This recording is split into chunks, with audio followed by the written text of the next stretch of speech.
Hi Milwaukee, this is Dennis with PetU. These are the 11 and a half rules of dog ownership.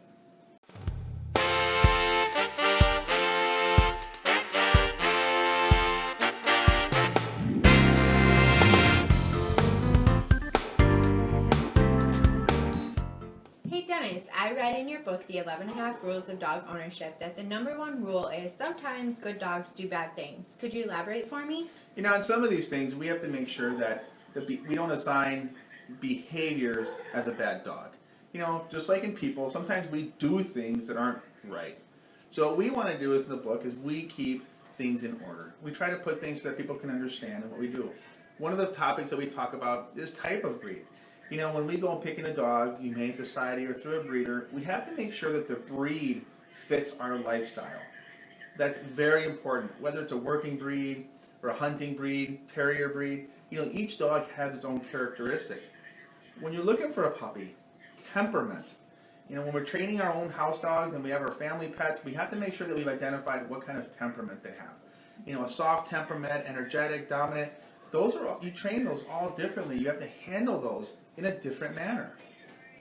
Physical traits, that's another one. You know, we sometimes have owners who have big, huge dogs, but they want a small dog lifestyle. We have to make sure that we select the breed we have. If your dog gets bigger than you think, hey, that's another way of training. We got to make sure that training is customized to the dogs. What about the environment that you raise them in? Is that a factor at all? You know, we talk a lot about the environment because the environment is truly what our dogs have to live in. And a lot of times, you know, we don't environmentally take the dogs out places. We have to take them to the parks and take them all these places because if we want our dogs to be able to behave and perform or do what we want them to do at certain places, we have to make sure we take them. If we don't, then you know what, we're taking the chance that the dog is not going to feel comfortable. And really, the biggest thing is we want our dogs to be happy with us when we take them places.